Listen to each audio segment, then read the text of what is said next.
Kung marami ang nag-aasam ng anak ay meron ding iilan na hindi pa handang maging magulang. Kaya nga nakakapagdesisyon sila ng padalos-dalos at pagdating ng panahon, gusto nila yung pagsisisihan. Ganyan ang eksaktong kapalaran ni Elena, ang ating kabarangay ngayong Sabado, at naisin man niyang ibalik ang kahapon. Hinding-hindi na yon mangyayari at ang tanging magagawa na lang niya ngayon ay magsisi. Handa ka na bang makarelate sa kanya? Alamin natin yan sa kwento ng pag-ibig, buhay at pag-asa sa nangungunang Barangay Love Stories. Dear Papa Dudut, kumusta po? Itago niyo na lamang po ako sa pangalang Elena. 37 years old, taga Rizal at isang mananahi. Nakatira po ako sa bahay ng kapatid ko kung saan nagtatahi kami at nagbebenta ng mga damit pambahay, pambata, shorts, kurtina at mga punda ng unan. May pwesto rin po kami sa Tagaytay, Tiangge at online seller sa isang shopping platform. Bukod sa pananahi ay inaalagaan at binabantayan ko rin ang mga anak ng kapatid ko, lalo kapag nasa Tiangge sila para magtinda. Close po kasi kami ng mga pamangking ko at parang nanay na rin ang turing nila sa akin. Masaya naman po ako kapag inaasikaso sila. Papa Dudut, thankful po kami sa mga blessings namin ngayon dahil kahit may pandemya ay unti-unti na po kaming nakakaraos sa araw-araw. Noong maliliit kasi kami ay sobrang hirap ng buhay. Nasa Tondo pa kami noon nakatira at napadpad na lamang sa Rizal dahil taga rito ang mga kamag-anak ni tatay. Kaya masasabi kong dito na rin ako nagkaisip. Namasukan bilang tindera ng isda at gulay si nanay sa isang talipapa sa bayan ng Angono, samantalang tubero at karpentero naman ang hanap buhay ni tatay. Tatlo po kaming magkakapatid at ako ang panganay. Siyempre lahat ng magulang walang gusto kundi ang makapagtapos ang mga anak nila sa pag-aaral. Yun din ang pangarap sa amin ni nanay at tatay, Papa Dudut. Kaya ginagawa nilang lahat para maigapang lamang ang pang-araw-araw na baon at gastusin namin sa school. Lagi rin nilang pinapaalala sa amin na unahing makapagtapos bago mag-asawa. Simula bata ako ay tumatak sa akin ang bili na yon ng mga magulang namin. Kaya nga hanggat maaari ay iniiwasan kong i-entertain yung mga batang lalaki na nakikipagkaibigan sa akin. Wala po ako naging boyfriend mula elementary hanggang high school, kaya tuwang-tuwa si nanay at tatay sa akin. Lagi nila akong binibida sa mga kumari at kumpare nila na mabait at masunuring anak daw ako. At hindi raw sila makapaghintay na makagraduate ako sa college nang sa wakas ay magkaroon na ng profesional sa pamilya namin. Hanggang sa tumungtong ako sa ika-19 na taong gulang. Tanda ko nasa second year college ako sa kursong education nang makilala ko si Dexter. Dati siyang tourism student pero nag-transfer sa course namin. Mas matanda siya sa akin ng 3 taon. Bali 22 years old na po siya that time. Mabait po si Dexter at mabilis kaming nagkapalagayan ng loob. At makaraan ng ilang buwan, lumalim po ang aming pagkakaibigan.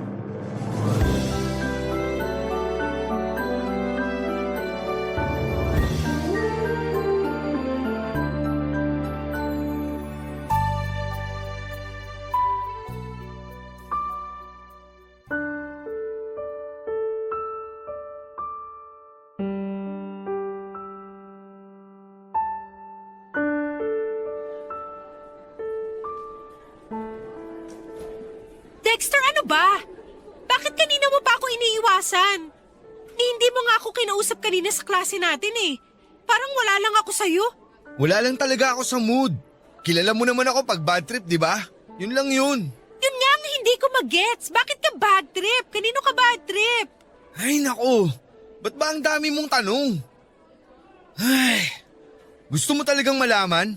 Malamang tinatanong ko nga, di ba? Sa'yo ako bad trip. At bakit naman? Ano bang ginawa ko para mainis ka ng ganyan sa akin? Kaya ka ba nagkakaganyan kasi nabuntis mo ko? Hinaan mo nga yung boses mo. Mamaya may makarinig sa'yo eh. Machismis pa tayo. Ano kung i-chismis nila? Totoo naman na buntis ako at ikaw ang ama. Siraulo ka talaga. Sigurado ka bang buntis ka? Mamaya niloloko mo lang ako. Sinasabi ko sa'yo, Elena, hindi magandang biro yan ha. At bakit naman ako magbibiro, Dexter? Oo, buntis ako. Ayan. Tingnan mo ang resulta ng pregnancy test ko. 2 linya. Ibig sabihin positive. Buntis ako. Ay, buisit namang buhay to. Patay ako nito kay nanay at tatay. Hindi nga nila alam na may boyfriend ako tapos ngayon magkakaapo na sila. Ba, akala mo ikaw lang ang patay sa mga magulang? Ako rin. Anong pinagsasasabi mo dyan? Bakit parang mas ikaw pa tong takot at nag-aalala? Baka nakakalimutan mo, ako ang nagdadala sa anak natin dito sa tiyan ko. Sabing hinaan mo yung boses mo eh. Para sabihin ko sa'yo, isang malaking pagkakamali ang lahat ng to. Yung pagbubuntis mo, hindi dapat nangyari yan. Kasi hindi pa ako handang maging tatay. May mga pangarap pa ako sa buhay. Wala pa akong planong bumuo ng pamilya. Ang kapal ng mukha mong sabihin yan, Dexter. Mangilabot ka nga. Tao ka pa ba? Nabuntis lang ako, naging demonyo ka na. I'm sorry, okay? Pero nagpapakatotoo lang ako. Saka alam ko, ramdam ko, ganun ka rin. Diba, sabi mo patay ka kapag nalaman ng parents mo magkakababy na tayo? Ibig sabihin, hindi pa talaga buo yung loob mo na magkaanak tayo. Kasi nag-aaral pa tayo at marami pa tayong pangarap sa buhay. Ano gusto mong gawin ko? Nandito na sa tiyan ko ang anak natin. Ilang araw pa lang naman yan. Pwede mo pang alisin yan sa sistema mo. Gusto mong ipalaglag ko ang baby natin? Oo! Napapaliw ka na ba? Baliw na kung baliw. Pero baka matuluyan na ako kapag pinanganak mo ang batang yan. Intindihin mo kasing mabuti ang sinasabi ko. Please lang.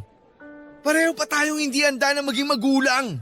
Kaya bakit natin ipipilit na buhayin ng batang yan kung magiging miserable lang siya pag pinanganak mo? Mahal, makinig ka naman sa akin oh. Di ba may tiwala ka naman sa akin? Pero natatakot ako, Dexter. Di ba masama yun? Masama na ipalaglag ang baby kasi parang pinatay mo na rin siya. Wala pa namang masyadong muwang sa mundo yung baby sa tiyan mo. Baka nga dugo pa lang yan eh. Kaya ngayon pa lang, alisin mo na siya. Huwag kang mag-alala. Kasama mo naman ako eh. Hindi kita iiwan. Makikita mo. Mas magiging okay tayo pag nawala ang anak natin.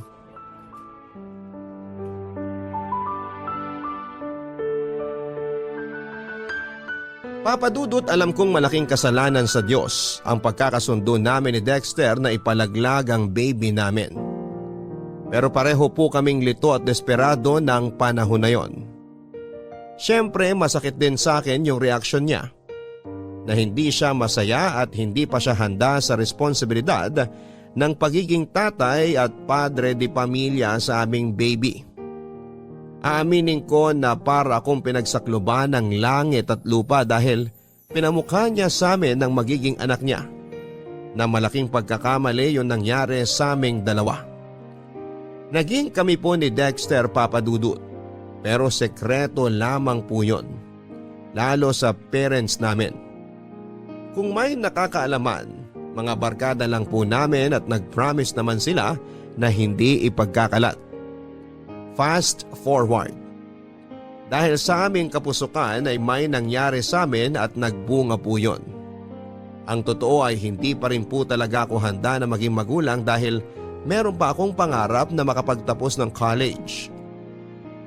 Maging lisensyadong guro at makapagturo. Hindi ko po yun matutupad kung meron akong anak na aalagaan.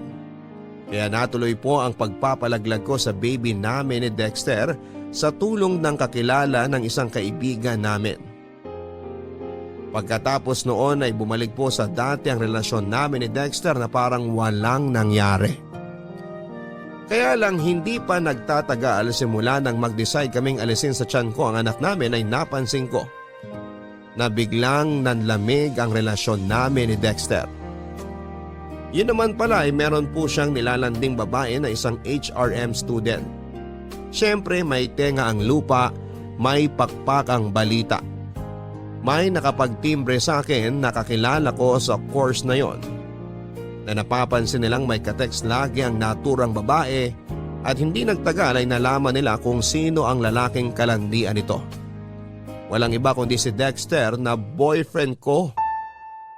Sobrang sama po ng loob ko, Papa Dudut, dahil kahit sekreto lamang ang pagiging mag-on namin ni Dexter, still kami pa rin po ang magkarelasyon. Galit na galit ko siyang kinumpronta ng araw na yon. Bakit mo ginawa yun, Elena? Ang kapal naman ang mukha mong tanungin kung bakit kita sinampal. Alam mo, kung Aray! tutuusin, Ano ba? kulang pa nga yan. Dapat sa'yo sinasaktan ng gusto. Napakasama mo. Pwede ba tigilan mo na ang kasasampal sa akin? Ano ba kasing ginawa ko? Nagbababae ka. Yan ang ginagawa mong animal ka. Akala mo ba bobo ako? Tanga? Inosente? Akala mo yata ganong klaseng babae ako pwes nagkakamali ka. Huling-huli ka na. May ebidensya ako rito ng mga pictures nyo na palihim na nag-uusap kapag di tayo magkasama. Aminin mo na kasi niloloko mo akong lintik ka. Okay, sige. Inaamin ko. Napakasama mo, Dexter! Napakademonyo mo! Elena, ano ba? Kung mag-eskandalo ka ng ganyan, baka patulan na talaga kita. Mahiya ka nga. Mamaya may makarinig pa sa atin tapos isipin nag-aaway tayo. Aba, bakit? Mukha ba tayo nagkakasiyahan dito ngayon? Tsaka teka nga, bakit parang ang yabang mo pa dyan? Inamin mo na nga na nambababae ka pero parang ang dating normal lang yun sa'yo? Paano naman kasing hindi ako titingin sa iba? Ganyan ang ugali mo. Habang tumatagal, nakakabwisit ka na, alam mo ba yon? Ang dali mong magselos. Lahat na lang pinagseselosan mo. Barkada ko, classmates natin. Tapos nasasakal na rin ako sa relasyon nating dalawa. Masyado kang emosyonal at kulang sa atensyon. Ano bang palagay mo sa akin? Yaya mo? Magulang mo? Hindi naman, di ba? May sarili akong buhay tapos gusto mo lagi kang nakikisawsaw. Ano?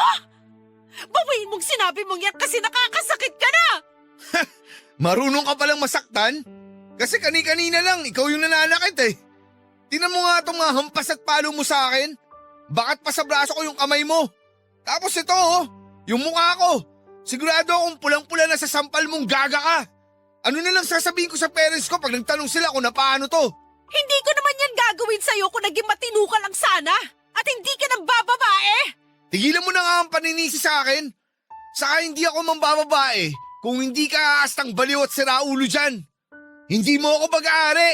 Kung magpapatuloy ka sa ganyang ugali mo, maghiwalay na lang tayo. Ayoko na sa'yo kasi nakakasawa at nakakaumay ka. Dexter naman! Huwag mo namang sabihin yun! Huwag mo akong iwan at huwag mo ako ipagpalit sa iba!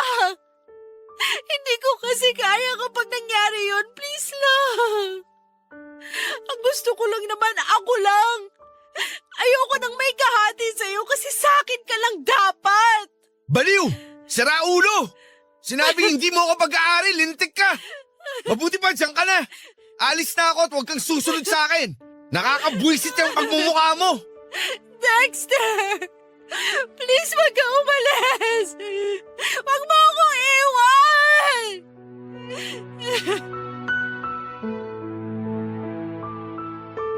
Yung masama na ang loob ko kay Dexter lalo pong sumama pagkatapos ng pagtatalo naming yon, Papa Dudut. Sa isip ko sa aming dalawa ako at wala nang iba ang mas may karapatang magalit at maghinanakit dahil sa katarantaduhan niya. Pero bakit parang ang ending ay kasalanan ko kasi masyado akong clingy sa kanya at pakiramdam niya ay nasasakal na siya. Alam ko, Papa Dudut, na excuses lang niya ang mga bagay na yon para mapagtakpan ang kasalanan niya at siya ang lumabas na biktima sa aming dalawa. Kaya galit na galit po ako sa kanya ng panahon na yon at kulang na lang ay isumpa ko siya, Papa Dudut. Ilang araw din po kaming hindi nagpansinan ni Dexter at mas mahirap yon sa parte ko dahil magkaklase kami. Tingin ko nga ay ako lang ang affected dahil mukhang ayos lamang siya. Nagagawa pa nga niyang makipagtawanan sa iba naming kaklase at sumama sa mga gimmick o inuman ng mga ito after class. Mahal na mahal ko po si Dexter, Papa Dudut. Tawagin niyo na po akong tanga, martir o himang.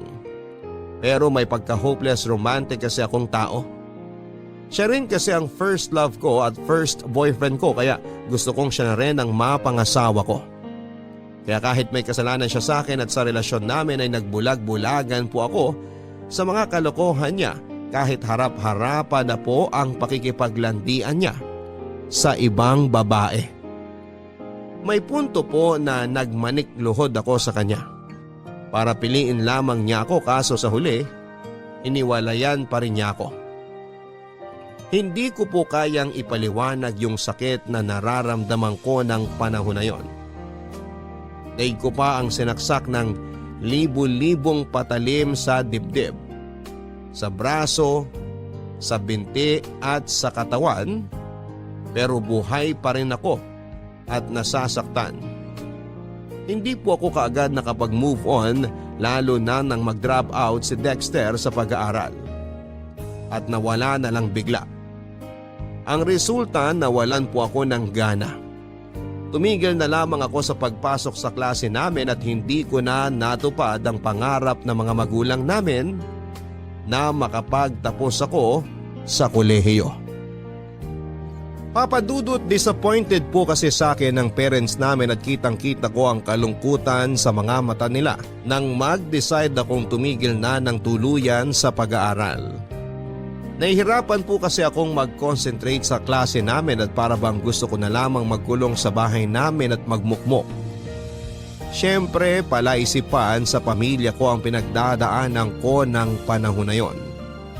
Akala pa nga ni nanay ay may sakit ako. Kaya nangutang pa siya sa amo niya ng pera. Mapa-check up lamang ako sa doktor. Pero normal po ang mga medical test result ko. Kaya nakahinga ng maluwag si nanay. Sinabi ko sa kanya na huwag na siyang mag-alala sa akin dahil magiging okay din ako. Pagkalipas ng ilang buwan ay nag-decide po ako na tigilan na ang pagmumukmuk ko. Pero imbes na bumalik ang gana ko sa pag-aaral ay naisipan ko maghanap ng mapapasukang trabaho para makatulong sa mga magulang namin. Nag-apply po ako sa mga convenience store at swerteng natanggap ako bilang cashier. Tapos ay nagtrabaho din po ako sa fast food bilang all-around crew. Hindi nagtagal ay niyaya po ako ng isang agent na nagre-recruit ng panahon na yon sa fast food ng isang mall kung saan ay nakatambay lang naman ako at naghihintay sa kaibigan ko.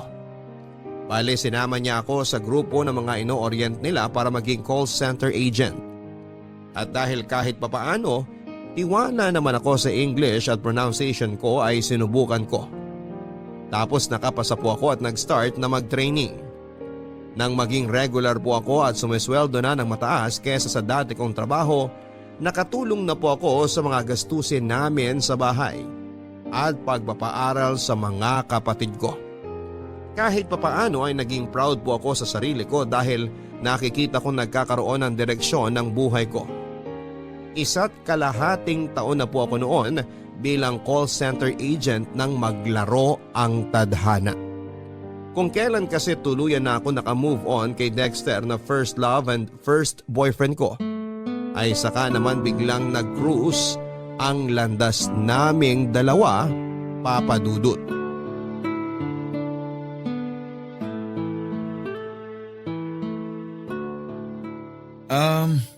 Kumusta ka naman, Elena?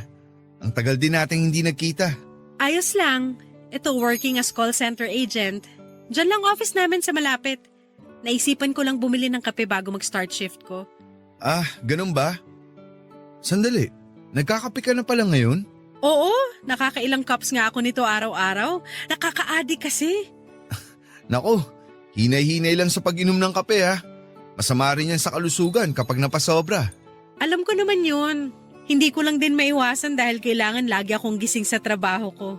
Kapag hindi ako nakakapagkape, daig ko pa yung sabog at lutang. Ganun? ayos lang ba makipagkwentuhan sa'yo? Nagmamadali ka ba? Ang totoo, gusto ko sanang humingi ng sorry sa'yo kasi bigla ako nawala after ng breakup natin. Alam kong masakit sa'yo na naghiwalay tayo tapos iniwan pa kita. Ewan ko kung anong pumasok sa isip ko nun. Kaya bigla ako nag-decide na tumigil sa pag-aaral at sumama sa tito ko papunta sa Cebu. Pinasok niya ako ng trabaho doon. Doon na rin ako tumira ng ilang taon. Elena, alam kong malaki ang kasalanan ko sa'yo. Kaya gusto kong humingi ng sorry. Aaminin ko masama ang loob ko kasi sinaktan mo ko ng sobra-sobra noon. Hindi ko maintindihan kung ano bang naging kasalanan ko sa'yo para sa huli. Iwan mo ko at hindi piliin. Ikaw ang first love ko, first boyfriend. Kaya normal na masaktan ako ng husto at mahirapang makamove on. Siguro, tinanggap ko na lang talaga na hindi tayo para sa isa't isa at merong nakalaan sa ating iba. Teka, maiba ako. May asawa ka na ba? Mga anak? Wala. Wala akong anak at mas lalong wala akong asawa. Sinubukan ko manligaw. Nagka-girlfriend naman ako pero iba ka pa rin, Elena. Sobrang ibang-iba yung relasyon natin at hindi ko yun mahanap sa mga babaeng nakasama ko. Alam ko lahat ng mga kasalanan at pagkukulang ko sa'yo. At sa maniwala ka o hindi, pinagsisihan ko yun ng gusto. Kung maibabalik ko lang ang kahapon, hindi kita sasaktan at hindi kita iiwanan. Kaso wala eh. Nagpakagago ako. Imposibleng matama ko pa yung mga maling nagawa ko. Mga bata pa tayo noon kumpara sa edad natin ngayon. Siguro mas nag-mature na tayo. Tsaka pinatawad na kita, Dexter. Hindi ko man maintindihan yung mga dahilan mo noon kung bakit mo yun nagawa. Hinayaan ko na lang na tulungan ako ng panahon na maghilom. Tapos sino mag-aakala na magkikita tayo ulit, di ba? Napaka mapaglaro ng kapalaran. Oo nga eh. Pero naniniwala ako na may dahilan ng pagkikita nating to. Pero ikaw ba? Meron ka na bang asawa o kahit man lang boyfriend? Wala akong asawa. Wala rin ako mga anak. At mas lalong wala akong boyfriend ngayon.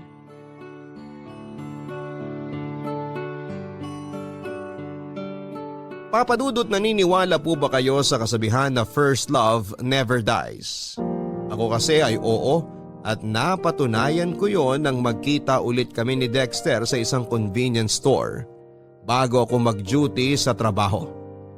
Natatandaan ko na nakikrave ako noon ng kape kaya naisipan kong bumili.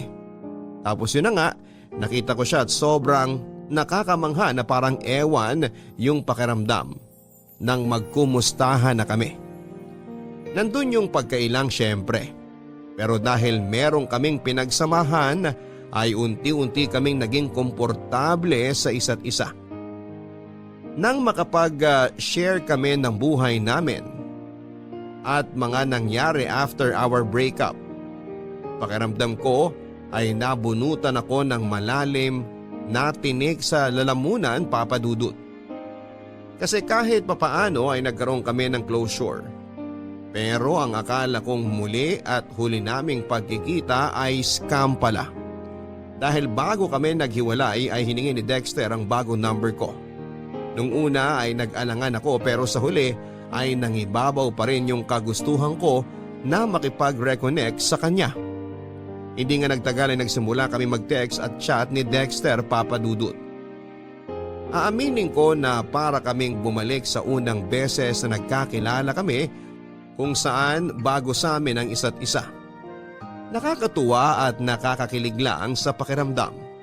Tulad noon, mabilis lang din kaming nagka-developan ni Dexter, Papa Dudut. At hindi nga nagtagal ay umamin siya na may nararamdaman siya para sa akin. Kabado, lito at excited po ako ng panahon na yon, Papa Dudut. Parang sinisilihan ng puwit ko kasi hindi ako mapakali. Ang bilis at ang lakas ng tibok ng puso ko na para bang bumalik ako sa pagiging teenager. Ewan ko, Papa Dudut, pero iba yung hatak ni Dexter sa akin. At bagaman natatakot na ulit akong masaktan, kaya pinipigilan ko ang puso ko na mahulog sa iba.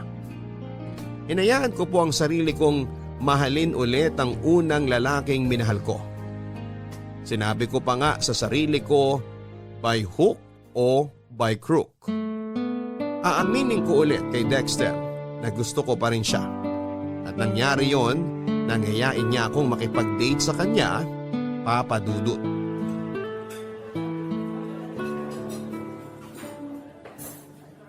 Elena, thank you ah. Thank you saan? Sa pagpayag mong lumabas kasama ko. Bakit naman ako hindi papayag? Siyempre, hindi kasi ako sigurado kung, alam mo na, kung pareho pa rin tayo ng nararamdaman sa isa't isa. Ano ba to? Ang totoo kasi niyan, may feelings pa rin ako sa'yo. Tulad ng sinabi ko nung nagkita ulit tayo, iba ka sa lahat. At hindi ko mahanap sa iba yung katulad ng relasyon natin dati. Kaya nga sabi ko sa sarili ko, ngayon na nagkita ulit tayo, parehong single at walang commitment, tapos pumayag ka rin makipag-date sa akin ayoko nang sayangin yung pagkakataon na binigay sa akin ng Diyos para bumawi sa'yo at itama ang mga mali ko. Sana hindi ka masyadong nabigla sa mga sinabi ko, Elena. Ano ka ba? Ayos lang. Actually, hindi lang ikaw ang may gustong aminin. Ako rin. May aaminin ka rin? Ano yun? Nakikinig ako. Ikaw rin kasi, malakas pa rin ang impact mo sa akin. Ewan ko ba? Hindi ko may paliwanag. Nung naghiwalay tayo, ginawa ko talaga lahat para kalimutan ka. May mga nanligaw sa akin, oo, pero hindi pa rin kita mapakawalan sa puso ko. Siguro nga kinukumbinsi ko lang ang sarili ko na nakamove on na ako sa'yo, na nakamove on na ako sa relasyon natin, kahit hindi naman talaga. Masaya ako nung nagkita ulit tayo. Kabado rin syempre kasi hindi pa ako ready na marinig mula sa'yo na pamilyado ka ng tao. Pero matapos mong sabihin na wala pang ibang babaeng nakahihigit sa akin dyan sa puso mo, umasa ako na baka may chance pa tayo, Dexter. Tingnan mo nga naman oh. Nakakatuwang isipin na sinadya talaga na magkita tayo ngayon para bumawi sa isa't isa. Pangako, Elena, magiging mas mabuting boyfriend ako. Ngayon na tama na ang panahon para sa ating dalawa. Walang araw na hindi ko ipagsisigawan sa mundo kung gaano ako kaswerte na dumating ka sa buhay ko. Yun kung hahayaan mo akong ligawan kita. Ano, payag ka? Walang problema. Pumapayag ako. Basta promise mo sa akin na hindi mo na ako sasaktan katulad dati. Kasi kahit paano may takot pa rin sa puso ko. Pero syempre mas nananaig yung pagmamahal ko para sa'yo. Mahal din kita, Elena. Sobrang mahal. Pangako, magiging good boy na ako. Araw-araw kitang uunahin. Tiwala na akong mas magagawa at mapapatunayan ko na yun ngayon. Kasi nasa tamang edad na ako. Di hamak na mas mature na ako mag-isip kaysa noon. Kaya huwag kang mag-alala. Ligtas ka sa akin. At salamat pala sa pagkakataon. Huwag ka nang mag-thank you. Reserve mo na lang yan pag sinagot na kita.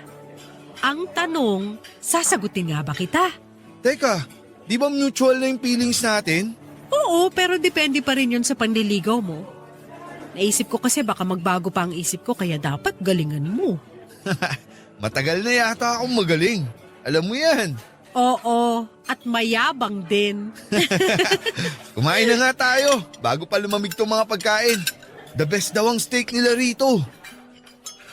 Oh, heto, tikman mo. Susubuan kita.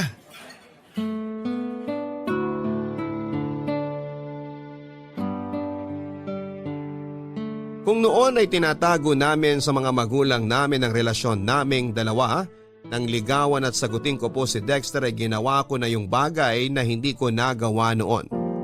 Yon ay ang ipakilala siya sa pamilya ko. Lalong-lalo na kina nanay at tatay.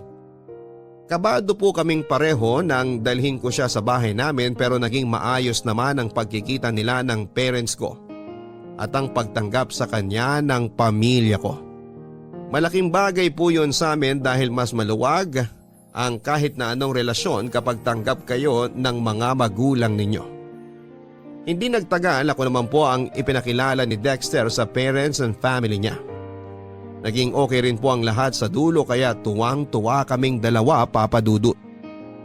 Wala na po akong mahihiling sa may kapal dahil muli niya kaming pinagtagpo ni Dexter at pinagsama bilang magkasintahan. Malungkot man at masakit yung paghihiwalay namin noong araw, naniniwala po kami na paraan lamang yon ng tadhana para ihanda kami sa panibagong buhay na haharapin namin. Ang tinutukoy ko po ay yung noong nag-decide kami ni Dexter na mag-live-in na at bumuo ng pamilya. Payag din naman po ang mga parents namin dahil pareho na kaming nasa tamang edad at may trabaho. Kaya na naming buhayin ang magiging anak namin, Papa Dudut. Kaya naman malakas ang loob namin. Walang pagsidlan yung kaligayahan ko sa puso ko matapos naming tumira sa isang bubong. Nangako si Dexter na balang araw, pakakasalan niya ako. Kaya naman pinanghawakan ko yon, Papa Dudut. Pero that time ay hindi po namin priority ang wedding dahil gusto na po naming magkaanak. Papa Dudut, dream come true po ang pagsasama namin ni Dexter sa iisang bubong at pangarap na bumuo ng sarili naming pamilya. Siyempre umiidad na kami at kailangan na naming maghabol para naman hindi kami mapag-iwanan sa biyahe. Karamihan kasi sa mga common friends namin ay may mga anak na. Oo, nandun yung inggit kaya nga ang magka-baby ang priority namin that time.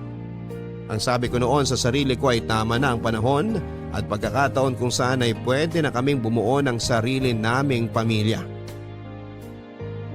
Kaya simula noon ay ginabi-gabi po namin ni Dexter ang pagsisiping, Papa Dudut.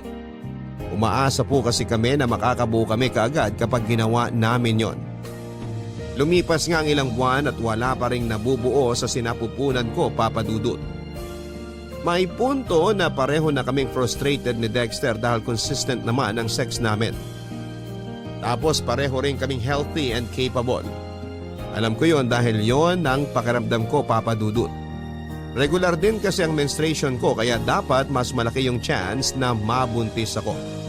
Pero lagi pong negative ang resulta ng pregnancy test kaya nalungkot kami ng husto.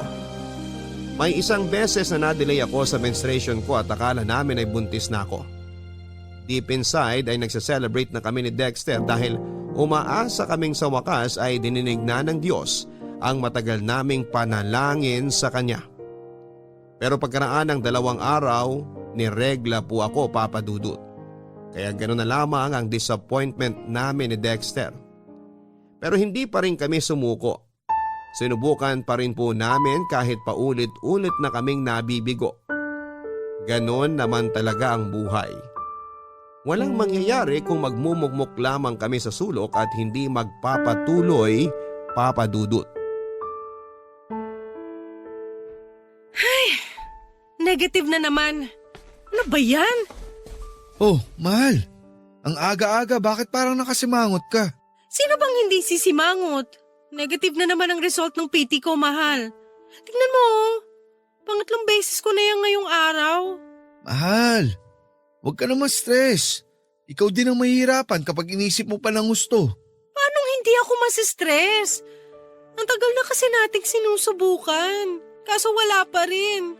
Bakit yung ibang kakilala kong babae, isang beses pa lang may nangyari sa kanila ng mga partner nila pero buntis na agad sila? Bakit tayo? Hindi ko rin alam pero baka hindi pa talaga binibigay sa atin. Alam mo, malapit na akong maniwala na karma natin to kasi pinalaglag natin ang unang baby natin noon, mahal. Ano bang pinagsasasabi mo? Naisip ko lang naman. At bakit bigla mo namang naisip yan?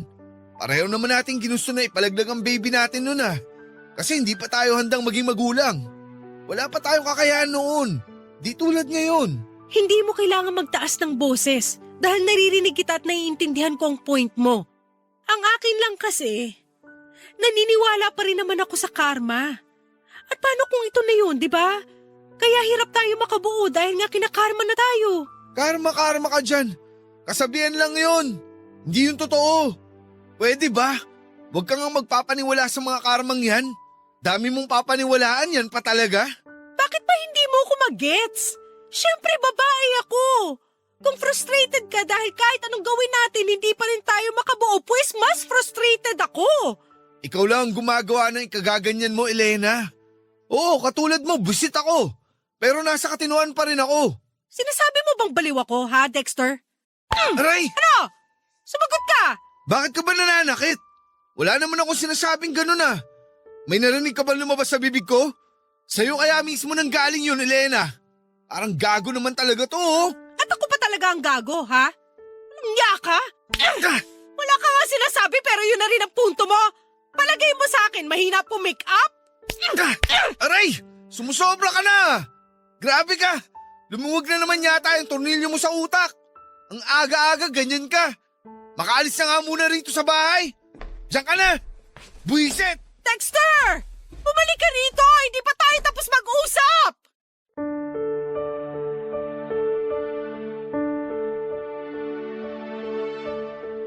Aaminin ko, Papa Dudut, na matapos ang realization ko na yon sa posibilidad ng mababang tsansa na makabuo kami ni Dexter ay mas doboble ang frustration na nararamdaman ko sa kaloob-looban ko. Muli pong nag-flashback sa akin yung panahon na walang pagdadalawang isip naming hinatulan ang buhay ng kaawa-awa naming baby nang ipalaglag ko po ito. Walang gabi simula noon na hindi ako umiyak bago matulog, Papa Dudut. Tuwing umaga na lang ay nagigising ako na mugto ang mga mata at paos ang boses. Tapos madalas ay nagagalit at naiinis sa akin si Dexter dahil madrama at maarte daw ako. Isang beses nga ay sinabihan niya akong magpatingin sa OB para malaman namin kung may problema ako sa matres. Kahit natatakot ay sinunod ko po ang gusto niyang mangyari. Doon ko po nalaman ang sagot sa tanong ko, Papa Dudut. Hindi ko na po idedetalye ang findings ng doktor sa akin pero isa lang ang sigurado. May kinalaman ang pagpapalaglag ko noong araw sa dahilan kung bakit hirap po akong mabuntis ng panahon na yon. At matapos ko pong sabihin kay Dexter ang resulta, imbes na simpatya, awa o pagdamay sa kalagayan ko, galit, panunumbat at paninisi ang initial reaction niya. Bagay na mas nagpalala pa ng matinding sakit at kalungkutan na nararamdaman ko ng panahon na yon.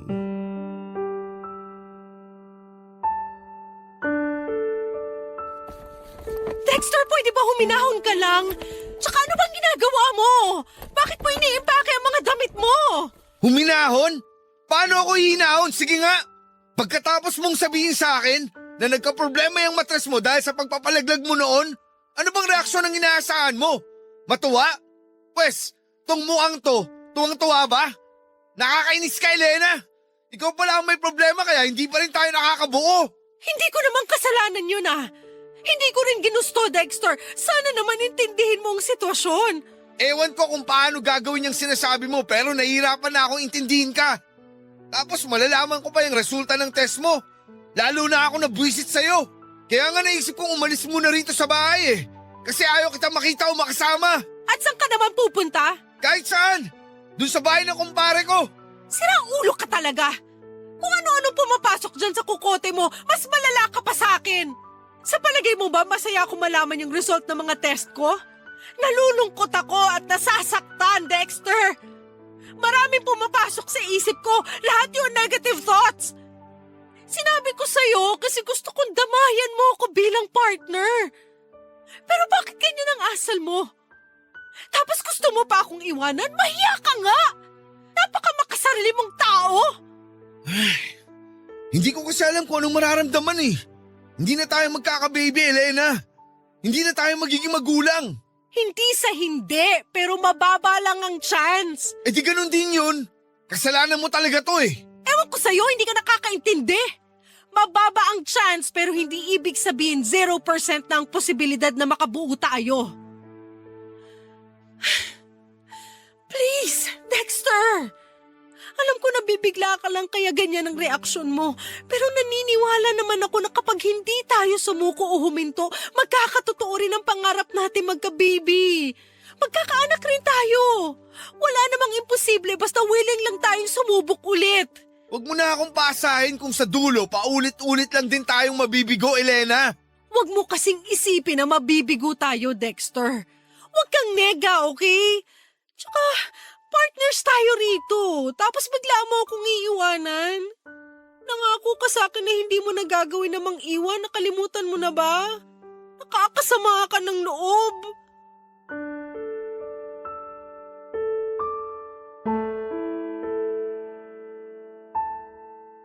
Matapos sabihin sa akin ni Dexter na hihiwalayan niya ako dahil hindi kami makabuo, ay nataranta po ako ng husto at kinain ng matinding takot, Papa Dudut. Hindi ko kayang mawala sa piling ko si Dexter, lalo na kung kailan pabor na sa amin ang kapalaran. Muli po ako nakiusap sa kanya na subukan lang namin. Hindi naman kasi sinabi ng doktor na wala na akong tsansang mabuntis. Mababa lang, pero kung hindi kami susuko, samahan pa ng dasal sa may kapal ay baka isang araw ay matupad din po ang aming kahilingan. Mabuti na lamang po dahil nakinig sa pakiusap ko si Dexter at muli po naming sinubukang magka-baby, Papa Dudut. Bukod doon ay nag-start po kaming magpanata sa simbahan tuwing linggo para dinggin ng Diyos ang kahilingan namin. May mga binago rin po kami sa lifestyle namin para mas maging healthy kaming pareho. Halimbawa, nag-quit po si Dexter sa paninigarilyo. Ako naman ay iniwasan na ang labis na pagpupuyat sa gabi, kaya nagpalipat na rin po ako ng shift sa umaga. Hindi na rin ako masyadong nagkakape at mas madalas akong kumakain ng gulay at masusustansyang pagkain. Mabilis po na lumipas ang 2 taon na punong-puno ng pag-asa at pagkabigo. Sa wakas, nangyari ang matagal na naming gustong mangyari ni Dexter.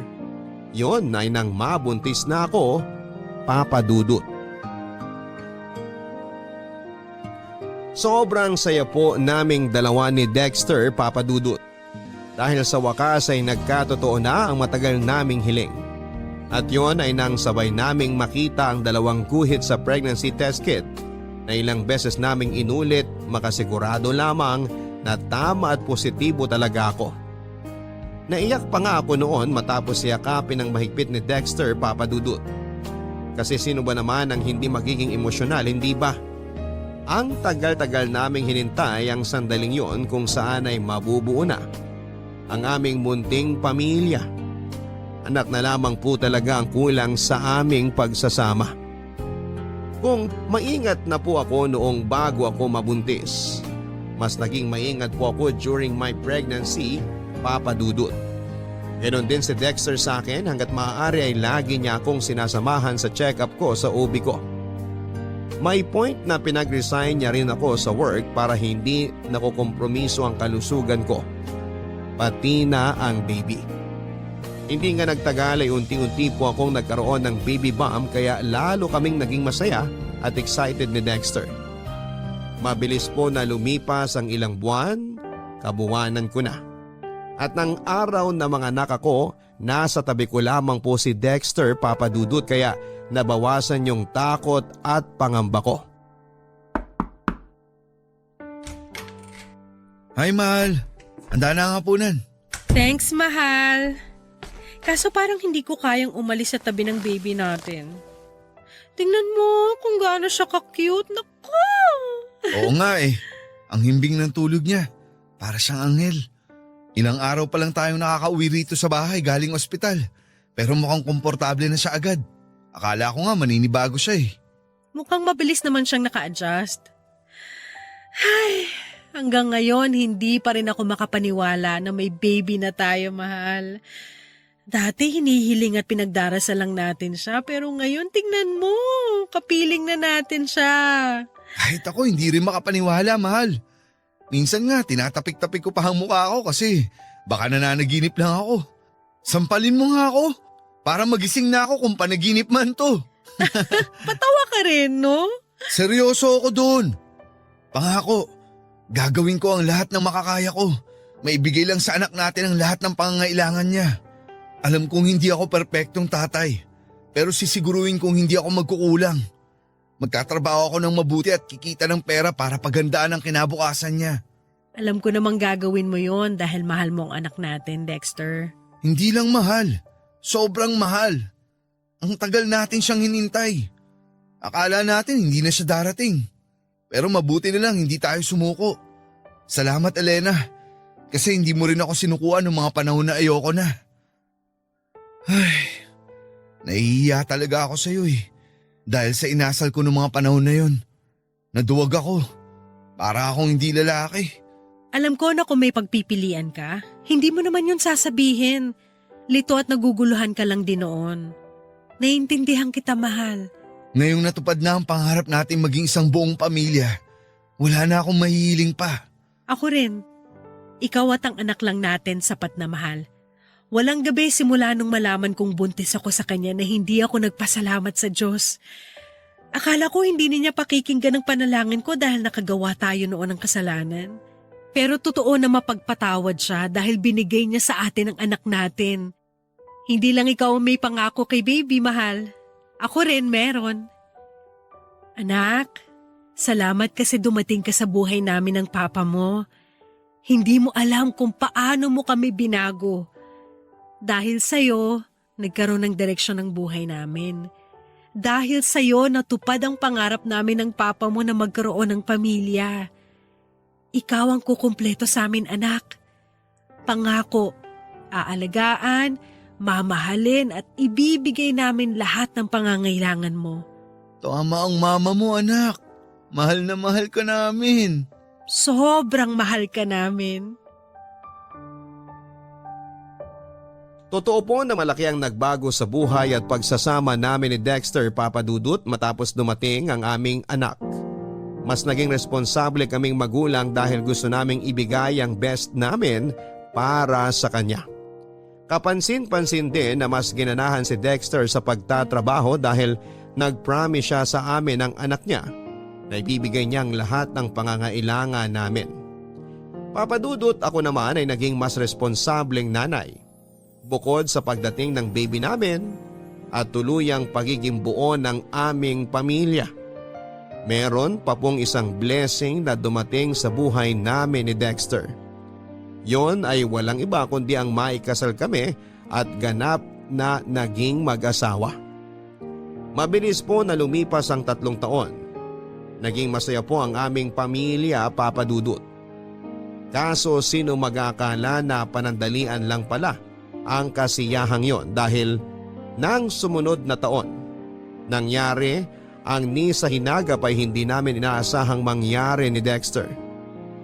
Yon ay matapos na ma-diagnose na may leukemia ang anak namin. Papa Dudut, dahilan para bawian po ito ng buhay during her medication. Masyado pong mabilis ang mga pangyayari at wala sa amin ni Dexter ang nakapaghanda.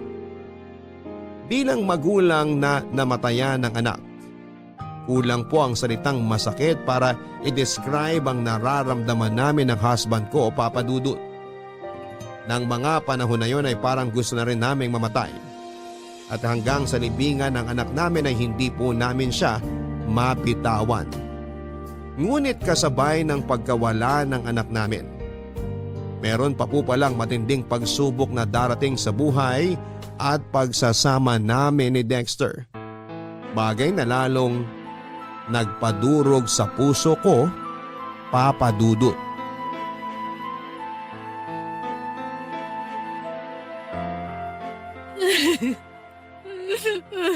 Dexter, please wag mo naman akong iwanan, oh. Hindi ko naman sinasadya na saktan ka. Nainis lang talaga ako sa sinabi mo na tamad ako at wala akong ginagawa dito sa bahay natin. Ganyan ka naman eh. Bigla ka na lang nananakit tuwing naiinis ka. Tignan mo nga tong labi ko. Pumutok na naman sa sampal mo. Saka totoo namang tamad ka. Hindi ka nga nagluluto para may makain na ako pagdating ko galing sa trabaho. Maghapon ka nga rito sa bahay natin. Wala ka namang ginagawang kapaki-pakinabang. So wala akong ganang kumilos, anong gusto mong gawin ko? Idadailan mo na naman ba ang pagkamatay ng anak natin kaya nagkakaganyan ka pa rin? Elena, ilang buwan na yun. Hanggang ngayon ba hindi ka pa rin nakaka-move on? Sira ulo ka ba? Paano mo nasasabi tungkol sa bagay na yan na para bang napakadaling gawin? Anak natin ang namatay, Dexter, hindi kung sinong bata dyan! Alam ko yun. At hanggang ngayon masakit pa rin sa akin ang lahat. Kaso lalo ako nahihirapan dahil sa'yo. Napakadrama mo masyado. Lagi kang umiiyak. Napapagod na akong aluhin ka, Elena. Kaya iiwan mo na naman ako. Ganun ba yon? Ay, hindi ko alam. Naguguluhan ako. Pero isa lang ang sigurado. Tuwing nandito ako sa bahay, naalala ko ang anak natin. Kung pwede nga na hindi na ako umuwi rito para makalimutan ko na siya kaagad. Ano bang kasalanan natin? Bakit kailangan tayong paglaruan ng tadhana? Bakit kailangan kunin ang anak natin ng maaga? Ni hindi pa nga nagtatagal mula nung ibigay siya sa atin tapos gano'n na lang kadali na binawi siya sa atin. Kahit sa ang angulo ko tingnan, hindi makatarungan. Kasalanan mo talaga to, Elena! Ano? Bakit ako? Hindi mo kasi inalagaan ang anak natin. Di ba? Nangako ka na babantayan mo siya. Nasisiguruhin mo ligtas siya. Pero bakit dinapuan pa rin siya ng ganong klaseng sakit? Bakit namatay pa rin siya at nawala sa atin? Nasisiraan ka na ng ulo! Tsaka ginawa ko naman ang lahat para alagaan siya. Hindi ko nga pinapakagat sa lamok o pinadadapuan sa insekto ang anak natin tapos ang kapal na mukha mong sisihin ako at sumatan ako na pinabayaan siya? Mahiya ka nga, Dexter! Kahit na anong sabihin mo, kahit na anong katuwiran mo, hindi na may babalik ang buhay ng anak natin, Elena. Naisip ko, wala na rin saysay na magsama pa tayo sa isang bubong. Kaya nakapag-desisyon na ako iwanan ka. Dexter naman! Ngayon mo pa talaga naisip yan samantalang dapat nga magkasangga at magkasama tayo sa buhay. Wala na ang anak natin. Pati relasyon at pagsasama natin bilang magkasama gusto mo rin mawala at masira? Bakit naman ganyan? Wala naman akong kasalanan na tulad mo nagluluksa rin ako. Tulad mo namatayan din ako ng anak. Huwag ka naman maging unfair sa akin. Huwag mo akong dramahan, buwisit ka. Dexter! Dexter, please naman huwag kang umalis. Huwag mo akong iwan, oh. Please, Dexter, nagmamakaawa ako sa'yo. Magbabago ko. Hindi na kita sasaktan. Magiging masipag na rin ako rito sa bahay. Please naman, Dexter, huwag ka nang umalis. Maawa ka naman sa akin. Wala na nga ang anak natin. Tapos ikaw mawawala rin. Hindi ko na kakayanin.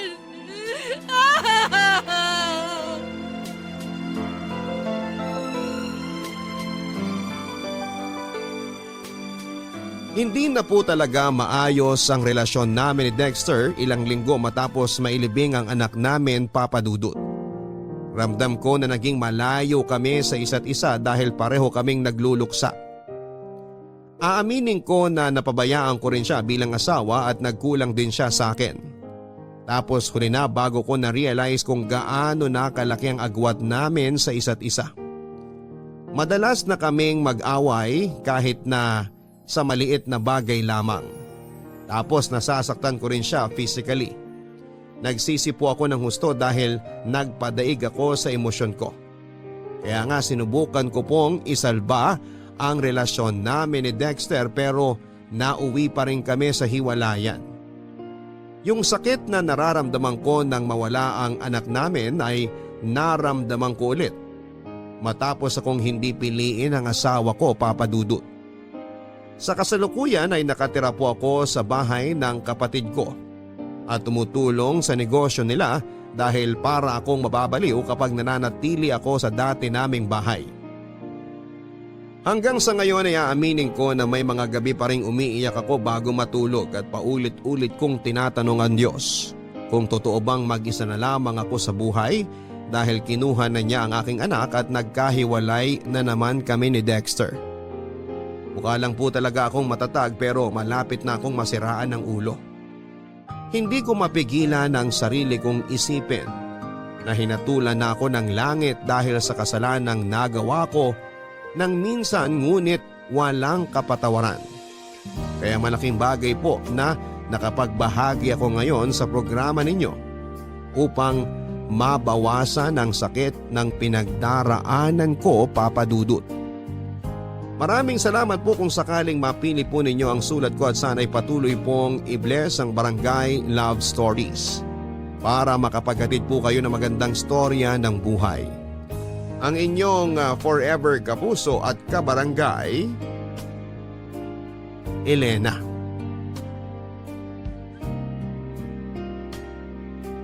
Maraming salamat, Elena, sa pagbahagi mo ng iyong storya at alam namin na mabigat ang pinagdaraanan mo sa buhay. Sana'y nagkaroon ng kaunting kapanatagan sa puso mo gayong naibahagi mo na sa aming programa ang kwento ng buhay mo. Mga kabarangay, kapag po tayo ay gagawa ng isang desisyon, siguraduhin po natin at pag-isipan po natin ito ng maraming beses. Dahil mahirap magsisi sa huli.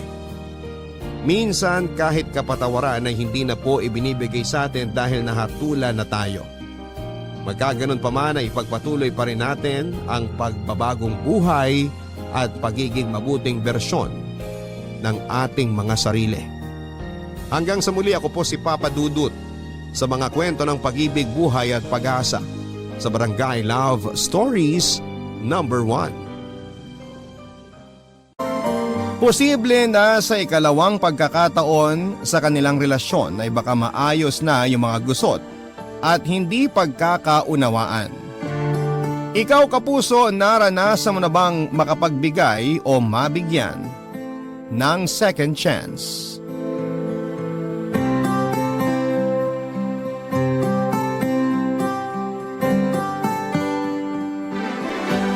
Dear Papa Dudut, biyaya ang second chance para sa mga taong hindi ginalingan sa simula.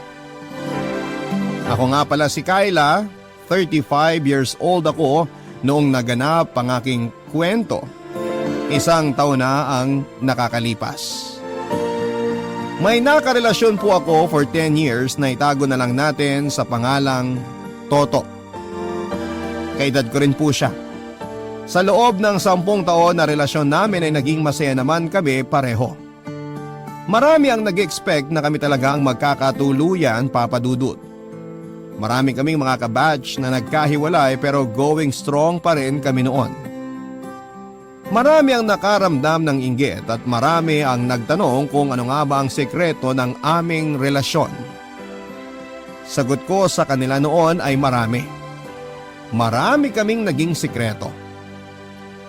Isa sa mga naging sekreto ko noon, ayaw ko talagang magpakasal kay Toto. Nabuking ang sekreto kong yon nang minsang ayain niya akong mag-dinner sa bahay nila. Walang espesyal na okasyon ng araw na yon kaya hindi ko inakala na magpo-propose na pala siya sa akin. Never naming napag-usapan ang tungkol sa kasal kaya nagulat talaga ako sa ginawa niya. Nalaman kong matagal na pala niyang planong pakasalan ako, Papa Dudut. Hindi nga lang siya makakuha noon ng tamang tiyempo.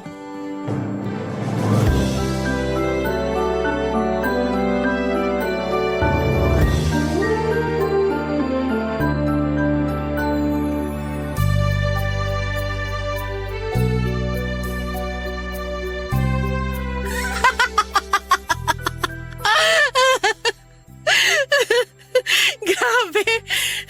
Muntik nang maubos yung lakas ko sa kakatawa. Tipirin mo ang lakas mo. Mahaba pa ang gabi. Paabot naman ng tubig. Mamaya ka na magtubig. Ito na lang muna cake ang unahin mo. Mapapawi ba uhaw ko dyan? Sige na. Try mo na tong cake.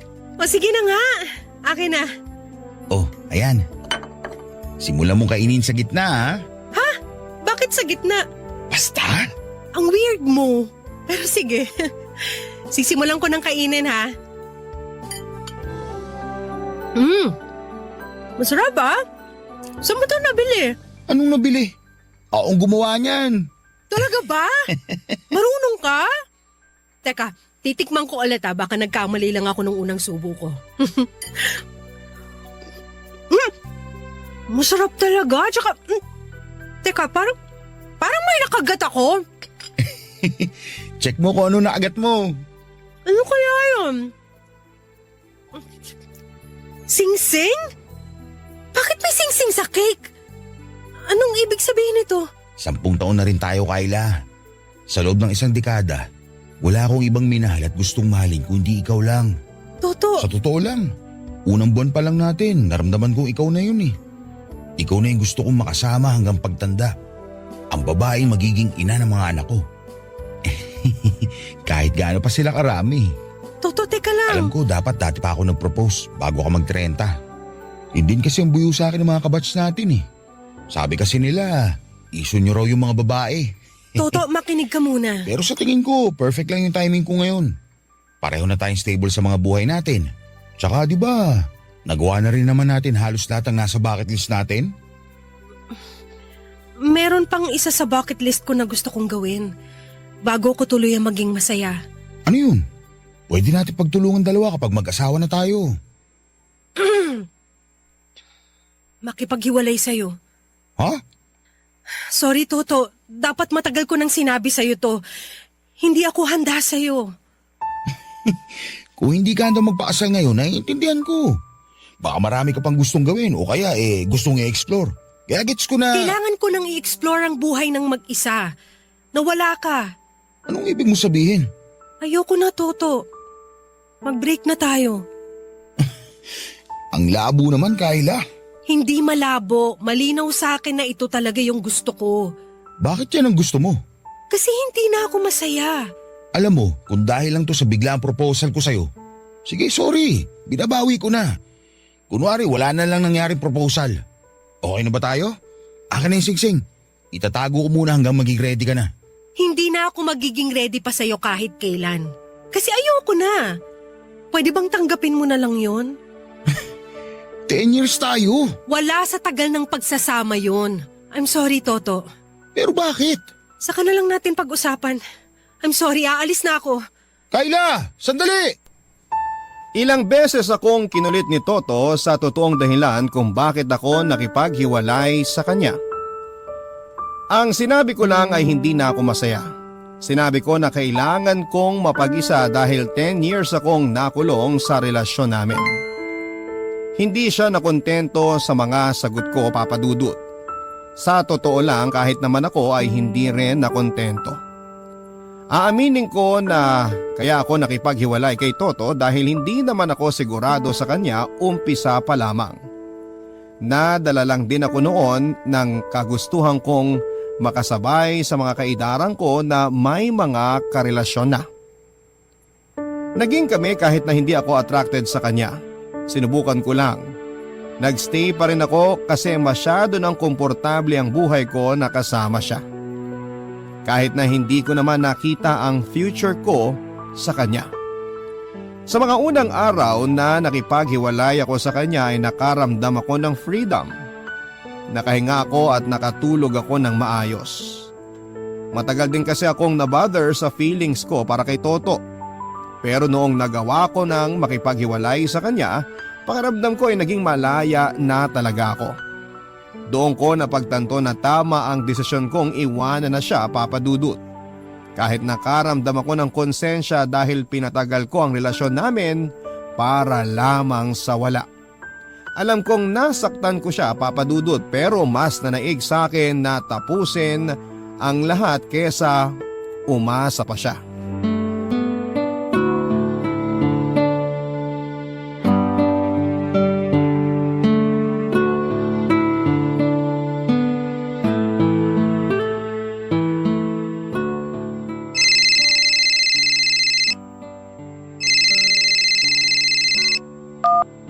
Hello, sino to?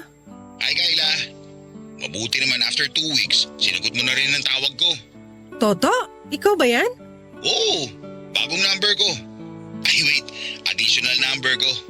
Bakit kailangan mo magdagdag ng number? Kasi hindi mo sinasagot mga text sa tawag ko sa'yo sa dating number ko eh. Toto, alam mo naman siguro kung bakit, di ba? Hiwalay na tayo, tsaka… Alam ko naman yun. Ang akin lang sana sagutin mo naman yung mga tawag ko. Kasi marami pa tayong kailangan ayusin sa relasyon natin. Wala na tayong relasyon. Ang ibig ko sabihin, may mga kailangan pa tayong asikasuhin after nang naging relasyon natin. Tulad ng… Yung basyo natin sa Aurora 2 weeks from now. Hala, oo nga! Kahit ako rin munti ko nang makalimutan. Kung hindi lang ako nag-check ng mga lumang bills ko sa credit card, baka nasayang na to. So paano to? Meron ka bang maisasamang iba? Iba? Sa atin yun Alam mo naman kung bakit hindi na tayo pwedeng tumuloy sa bakasyon na yun, di ba? Oo, alam ko, pero sayang kasi. Sinubukan mo bang tawagan para ipa-cancel? Para mabawi na lahat ng nabayaran mo? Ginawa ko na yan. Ang sinabi, 20% na lang daw may ibabalik dahil malapit na raw yung check-in date natin. Unfair naman yung 20% lang ibabalik nila. Dapat buo mong mababawi yun. Nasa rules nila eh. Nabasa ko rin doon sa pinirmahan kong sinend nila. O paano na to? Anong gagawin natin? Pwede naman na ituloy na lang natin. Sayang kasi yung mga nagastos. Pareho pa naman tayong kuripot. Hindi na wise na magbakasyon at magsama pa tayong dalawa. Ipasa na lang natin sa iba. Wala akong kakilala mapagpapasahan eh. Gawa natin ang paraan yan. Kakausapin ko yung mga kaibigan ko. Dapat ikaw din alok mo sa mga kaibigan mo. Kailangan maibenta natin yan. Kailangan ko rin ng pera. Hindi sa pagiging negative ha. Pero mukhang malabo na mabenta natin yun eh. 2 weeks na lang kasi. Mas malabo yung pumayag ako magbakasyon tayong dalawa. Parang diring-diri ka makasama ako ah. Sorry, Toto. Ang gusto ko lang namang sabihin, dapat hindi na tayo magsama pa sa kung ano man.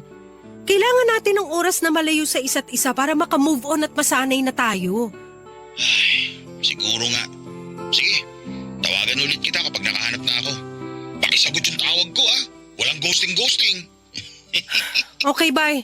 Bye! Hindi na ako nagsayang pa ng oras. Naghanap kagad ako ng pwedeng pagpasahan ng tour package na nabili namin ni Toto dati.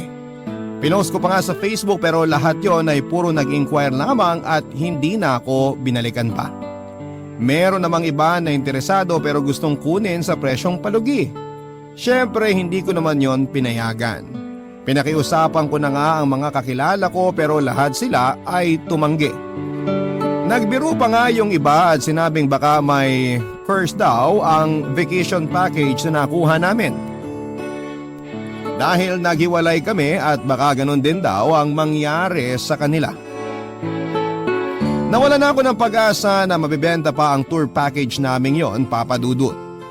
Napakalapit na rin kasi ng date ng bakasyon kaya hindi ko naman masisisi yung mga taong sinubukan kong alokin.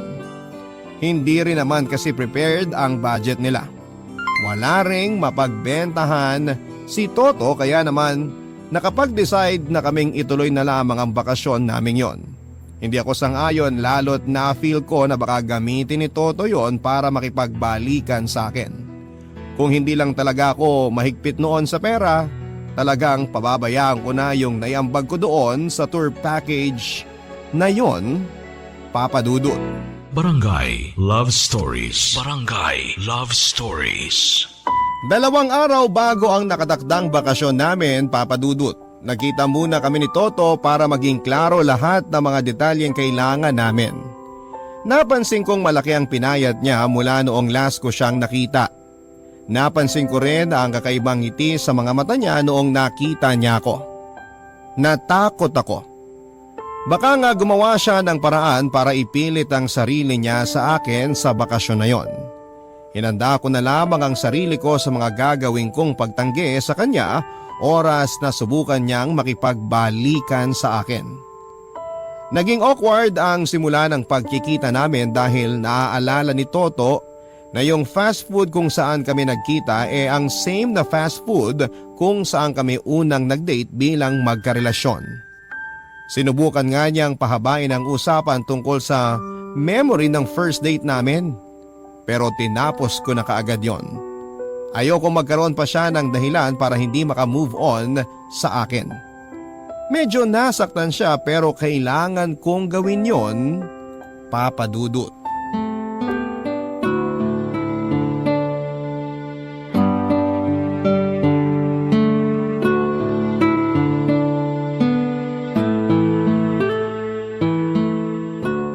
Toto, kung gusto mo maging maayos ang bakasyon natin, huwag kang bring up sa mga nakaraan natin. Hindi mo naman ako masisisi kung may bigla akong maalala. Tulad ngayon, nandito tayo sa lugar kung saan tayo unang nag-date. Kaya hindi ko maiwasang maalala yung… Toto, nandito ako para makipag-usap sa gagawin nating bakasyon, hindi para mag-reminisce. Sorry, Sana maintindihan mo kung bakit kailangan nating gawin to. naiintindihan ko naman. Pasensya na kung masyadong importante sa akin yung nakaraan natin. Importante rin naman yun para sa akin. Pero mas importante yung ngayon. Yung ngayon na wala na tayo. Para sa'yo, madali lang sabihin yan. Baka naka-move on ka na agad sa akin eh. Hindi naman sa ganun. Ganun yun. Halata naman sa'yo. Kaysa mag-away pa tayo, di ko na lang papatulan yung mga ganyan mo. Okay, Pag-usapan na natin yung mga gagawin sa bakasyon. Hanggang 4 p.m. lang pala ako ngayon ha. Dadaanan ko pa yung cake para sa birthday ni Mama. Ay, oo nga. Birthday nga pala ng tita. Alam na ba niya? Siya ang una kong pinagsabihan. So hindi na ako pwede pumunta sa birthday niya? Parang gano'n na nga. Okay. Mag-focus na lang tayo sa plano natin para sa bakasyon ha. Okay lang? Okay. So anong plano mo? Plano ko na mag-check-in sa ibang room sa hotel na nakuha natin. Hatian na lang kita sa ibabayad mo kung sakali. Hindi na, okay na. Kaya ko namang bayaran yon. Ikaw, ano pa bang may dadagdag mo sa plano? Plano ko sanang gamitin yung bakasyon natin para maliwanagan ka. Maliwanagan saan? Sa totoong nararamdaman mo para sa relasyon natin. Wala na tayong relasyon. Baka kasi nabibigla ka lang. Baka natakot ka lang nung nag-propose ako. Kaya nga binawi ko kagad, di ba? Hindi lang yun tungkol sa proposal mo. Kasi kung tungkol lang doon, di sana, nung binawi mo yun, bumalik na ako sa'yo, di ba? Sigurado na akong ayoko na makipagrelasyon sa'yo. Walang masama kung susubukan mo maliwanagan pag magkasama na tayo sa Aurora para sa bakasyon natin. Baka kailangan lang talaga natin magbakasyon para ma-revive yung relasyon natin, hindi ba? Gagamitin ko yung bakasyon para mabigyan ka ng closure. Hindi closure ang kailangan ko. Ikaw. Totoo naman eh. Joke lang. Huwag mo namang pahirapan tong sitwasyon natin, please. Ang hirap lang kasi. Kaya nga kailangan din nating magbakasyong dalawa para ma-realize mo kung bakit hindi na tayo pwede sa isa't isa. Gamitin natin yon para sa closure mo. Gamitin natin para ma-realize mo kung bakit hindi nga talaga tayo mag-workout. Tignan natin. Pustahan? Pustahan? Anong pustahan? Pustahan kung kaninong plano yung mangyayari. Nagkapustahan patuloy kaming dalawa ni Toto Papadudut. Sinabi niya kung manalo raw siya ay kailangan naming bigyan ng second chance ang relasyon namin.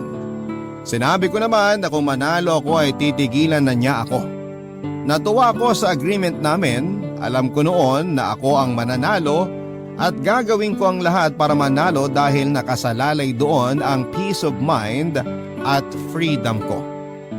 Sa unang araw na pagpatak namin sa Aurora ay hindi na kaagad maganda ang nangyari.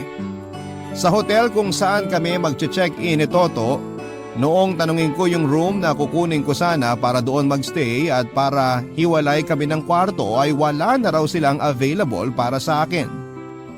Nagkamali daw ang receptionist at inakala niyang may mababakante pero wala pala. Napagod na rin kami sa biyahe kaya hindi na kami nakipagtalo pa at pumayag na lamang ako magstay sa kwartong nabook naming dalawa ni Toto noon. Sinabi niya sa akin na mas makakatipid daw kung iisang kwarto na lamang kami. Sinang-ayunan ko naman ang sinabi niya dahil nagtitipid nga rin ako noon, Papa Dudut.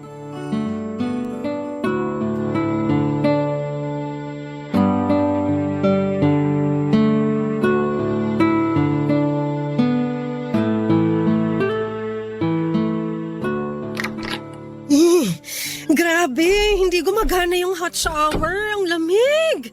Sinabi ko naman kasi sa'yo kanina. Di ka pa kasi naniwala. Asan na yung extra bed na pinakuha natin? Wala na raw eh. Paano wala na raw? Nakuha na raw lahat ng extra bed. Yung ibang bed naman nila, pinalinis daw. Bukas pa raw pwede makuha o baka sa makalawa. Hala, hindi pwede. Wala tayong choice kung hindi magtabi. Ayoko. Bakit? Natatakot ka ba matukso sa katawan ko, ha? Ang kapal mo rin, no? Pinapatawa lang kita. Ikaw naman, masyado kang seryoso. Eh kasi unang araw pa lang natin dito, ang dami ng palpak na nangyari. Relax ka lang. Mahiga ka na. Matulog na tayo para bukas maaga tayo magising. Oh, sampart ka ng kama. Hindi tayo pwede magtabi, Toto. Bakit naman? Kasi break na tayo. Sus, ano naman ngayon? Kasi weird. Hindi na dapat nagtatabi ang di magkarelasyon. Ano ba naman, Kyla? 10 years tayo naging magkarelasyon. Nasanay na tayo magkatabi. Naamoy ko na yung panis na laway mo. Nabilang ko na rin lahat ng mga nunal mo sa katawan. Ngayon ko pa ba aarte ng ganyan? Iba nga kasi yun. Kung magkarelasyon pa tayo, hindi naman ako tatangging tumabi sa'yo. Iba na ngayon. Hindi naman siguro masama na magtabi tayo. Pareho naman tayong single, di ba? Saka magtatabi lang naman eh. Walang kahit anong mangyayari. Kahit maglagay pa tayo ng unan sa gitna. Magtalikuran pa tayo kung mas komportable ka sa ganun. Hindi talaga ako komportable na sa iisang kama lang tayo matutulog. Siguro natatakot ka, no? Natatakot saan? Natatakot ka na baka may bumalik na feeling sa'yo. Uy, ready ka na bang matalo sa pustahan? Nare-realize mo na ba na pwede tayo ulit? Ganon. Gusto mo talagang patunayan ko sa'yo na wala na? O sige, umusog ka doon. Magtabi tayong matulog hanggang matapos ang bakasyon na to. O sure ka bang kaya mo? Baka gapangin mo ako, ha? Baka kapag natikman mo ko ulit, bigla kang bumalik dyan. Ang kapal din ang mukha mo, no? Sa tingin mo talaga gusto kong may mangyari sa atin? Walang mangyayari. Huwag magsalita ng tapos. Naku, alam mo. Kahit mga ilangan ng katawan ko, hindi kita kakalabitin. Manigas ka. Ay talaga? Talaga? Oo, talaga. Eh paano kung hawakan ko ang leg mo ng ganito? Toto, ano ba? Huwag mo nga akong hawakan sa liig. Ang pasmado ng kamay mo eh. Di ba, dyan ka ginaganahan kapag hinahawakan kita sa leg? Dati yun. Eh bakit parang nag-init ka bigla? Dahil ba sa panahon o dahil sa akin? Ewan ko sa'yo. Matulog ka na nga. Toto, bakit mo ko hinalikan? Para mawala yung init ng katawan mo. O pwede rin, para madagdagan. Toto. Shh! Hayaan mo na kasi. Hindi naman to kasama sa pustahan natin. Miss na miss ko na eh. Alam ko namang miss na miss mo na rin. Toto. May nangyari sa amin ang gabing yon, Papa Dudut. Hindi na ako nakapag-isip pa. Mas inuna ko ang tawag ng laman at hindi naman ako magsisinungaling. Nagustuhan ko na may nangyari muli sa amin. Sexually compatible rin kasi kami ni Toto. Isa yon sa mga dahilan kung bakit nahirapan akong bitawan siya.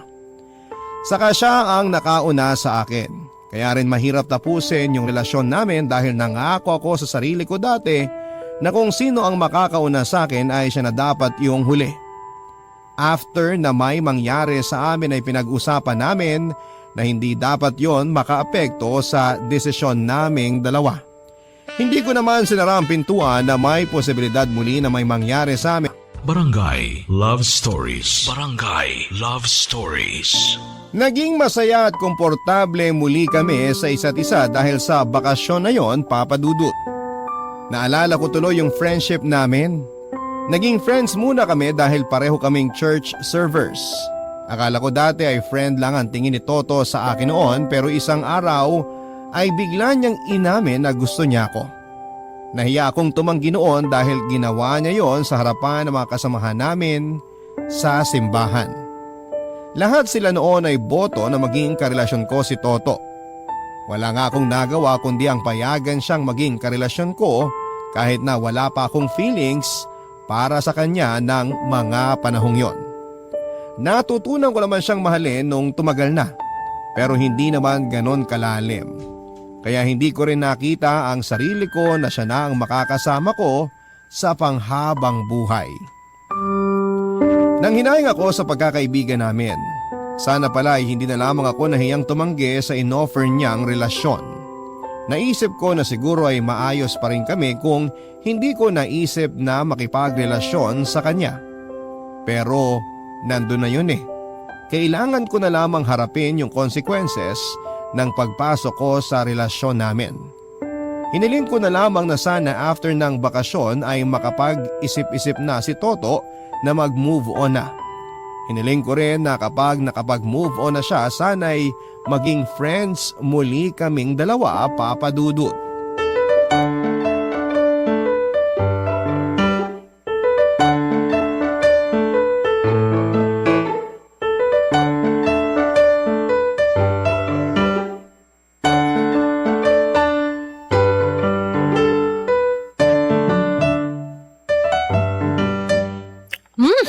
Ang sarap nitong manggang nasungkit mo ah. Sakto yung asim at tamis. May mata ka talaga para sa mga mangga. Ay, masarap ba? Wala pa kasi ako natitikman eh. Ay, hala sorry. Mukhang mauubos ko na. Anong muka? Naubos mo na kaya? Mukhang balat na lang yung makakain ko. Wala ka nang tinira. Sorry na. Alam mo naman kahinaan ko ang mangga. Lagi na lang ganito ang role ko sa'yo. Tagabalat ng mangga. Tapos ikaw, kain lang ng kain. Ako pa'y maghuhugas ng pinagkainan mo. Sorry na nga. O sige, sa'yo na yung last na babalatan mo. Bigla ako tuloy na alala. Ay, wag na lang pala. Nakakainis mag-overthink pa ako sa ginagawa mo. Baka kasi magalit ka eh. Ano ba yun? Wala. Naalala ko lang kasi nung nabuntis ka. Toto, Naalala ko lang kasi halos araw-araw mangga yung gusto mong kainin. Nung una akala ko paborito mo lang. Tapos after a month alaman nating buntis ka. ayoko na sanang balikan yan. Kahit naman ako ayoko na rin. Masakit sa akin na nakunan ka. Wala man lang ako nung nawala ang baby natin. Mas maganda na nga rin na nakunan ako. Ha? Anong maganda ron? Gusto mong nawala ang baby natin? Kasi alam ko namang hindi tayo magkakatuluyan eh. So alam mo na dati pa? 4 years ago na yun ah. Dati mo pa naramdaman na ayaw mo na talaga sa akin? Sabi kasing wag nang pag-usapan eh. Hindi. Pag-usapan natin ngayon. Closure yung gusto mo ibigay sa akin, di ba? Di ba gusto mo manalo sa pustahan natin? Gusto mo talagang malaman yung totoo. Oo. Simula mo yan sa umpisa. Mula nung nalaman nating buntis ako, natakot ako. Kasi na-feel ko na talagang hindi ako ready na makasama ka habang buhay. Doon ko naramdaman na ayoko na sa relasyon natin. Kaya pinagdasal ko na sana baka pwedeng bawiin ng langit yung pinunla niyang baby sa tiyan ko. At nangyari, nakahinga ako mula nun. Wow! Naging masaya ka pa pagkatapos? Mali man pero oo. Kasi nawala na ako ng nag-iisang dahilan para magstay sa'yo. Pwede na ako makawala sa'yo. Yun ang unang pumasok sa isip ko. Kating-kati ka na palang iwan ako. Bakit? 10 taon tayo, Kyla. 10 taon. Hindi ko alam. Basta naramdaman ko lang. Lalo na nung nabuntis ako. Hindi ako masaya at hindi ko tanggap na magkakaroon tayo ng anak. Lalo na't hindi naman ako sigurado kung gusto kitang makasama habang buhay. Baliktad pala tayo. Kasi ako nung nabuntis ka, doon ko napatunayan na gusto na kita makasama habang buhay. Ilalatag ko na lahat ha. Nakunan ako dahil rin siguro sa sobrang stress na naramdaman ko. Kakaisip na ayoko talaga sa baby sa sinapupunan ko. Na-stress ka? Paano ka na-stress? Alagang Paano tayo? Nakadepende pa naman ang pamilya mo sa'yo. at ngayon issue pala sa'yo yung pamilya ko? Matagal na. Hindi ko gusto na lahat sila nakadepende sa'yo. Anong maibibigay mong future sa pamilya natin? Para yun lang. Kaya ko naman pagsabay ng sustento ko sa'yo at sa pamilya ko eh. Anong para yun lang? Malaking bagay sa akin yun. At alam mong in the long run, magiging problema natin ang pera dahil kakapusin ka. Alam mo, wag mo nang gamiting excuse yung pamilya ko para ma-justify yung pakikipag-break mo sa akin. Isa lang yan sa mga dahilan kung bakit ako nakipaghiwalay sa'yo. Pero sa totoo lang, marami pa. At ang maliliit na dahilan na yun lumaki. Hanggang sa isang araw, hindi ko na kayang dalhin pa. Kaya ka nakipaghiwalay. Oo. Okay, Anong okay? naintindihan ko na. Tara na, balik na tayo sa hotel. Mag-empake na tayo. Tapos na tong bakasyon na to. May nanalo na. May balak pa sana kaming puntahan noon pero napaaga ang pagbalik namin ng hotel. Hindi kami nag-imikan at naramdaman ko yung pait at galit ni Toto sa akin. Naintindihan ko naman ang kalagayan niya, isang bagsakan kung sinabi lahat ng nararamdaman ko at hindi ganon kadaling tanggapin yon. Ako naman kahit papaano nakahinga ng maluwag dahil sa wakas, naamin ko na rin yung matagal ko nang tinatago. Pagkarating namin sa hotel ay nagpalit lang si Toto at saka lumabas nang hindi nagpapaalam sa akin. Hindi ko na rin alam kung saan siya nagpunta, Papa Dudut. Kailangan niya siguro noon ng oras para mag-sink in sa kanya lahat ng mga sinabi ko. Ako naman ay nagstay lang sa hotel at inayos sa mga gamit namin. Bumalik si Toto bandang 2:00 ng madaling araw at naramdaman ko pang tumabi siya sa akin pero nakatalikod naman. May tensyon sa pagitan namin bukod sa una na nakapagitna. Nakonsensya tuloy ako sa mga sinabi ko, Papa Dudut. Lalo't naramdaman kong hindi pa handa si Toto sa mga sinabi ko. Kinabukasan ay wala pa rin kaming imikan. Hanggang sa terminal ay hindi pa rin ako kinausap ni Toto.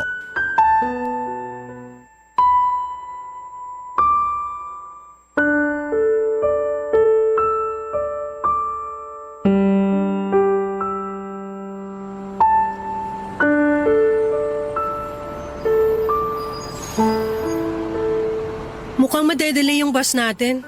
Alam ko. Di ba sinabi na kanina nung dispatcher? Sinubukan ko lang namang kausapin ka. Para saan pa? Alam ko masama loob mo sa mga sinabi ko kahapon. Okay na. Huwag na natin pag-usapan.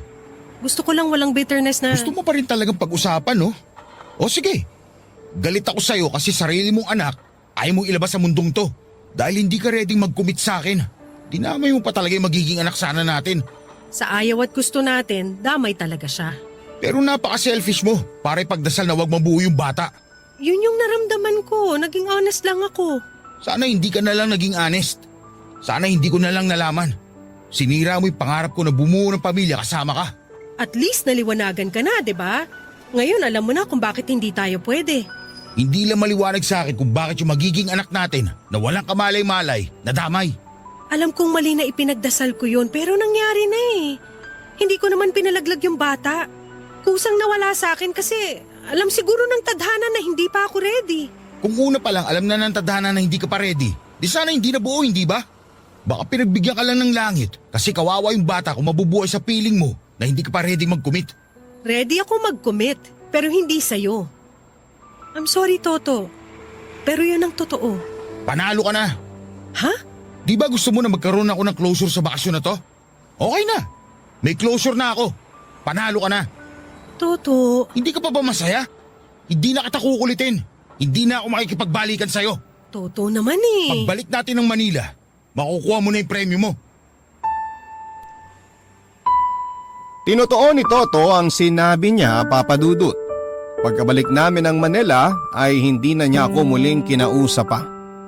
Pinadala na lamang niya lahat ng natirang gamit ko sa bahay nila at kahit yung mga niregalo ko binalik niya. Naging desidido talaga siyang mag-move on dahil masyado siyang nasaktan sa closure na naibigay ko. Nanalo raw ako sa pustahan naming dalawa pero papadudot ang hindi alam ni Toto noon ay pareho kaming nanalo pero pareho kaming magkaiba ang premyong nakuha. Naibigay ko na kay Toto ang closure na gusto niya, nanalo ako. Hindi na niya ako kinulit na makipagbalikan pa dahil din sa bakasyon naming yon ay naliwanagan ako. Naliwanagan akong may nagkukubli pa rin pala akong pagmamahal kay Toto. Nanalo siya pero hindi niya nakuha ang premyong napagkasunduan namin. Ang magkabalikan kaming dalawa. Huli na noong napagtanto kong nanalo rin si Toto sa pustahan namin. Hindi na niya ako kinausap muli habang ako ay umaasa na magkakaroon kami ng second chance na dalawa. Nagkabaliktad kaming dalawa at alam kong magiging gano'n na yon forever dahil ayaw na talaga ni Toto na magkaroon pa kami ng ugnayang dalawa.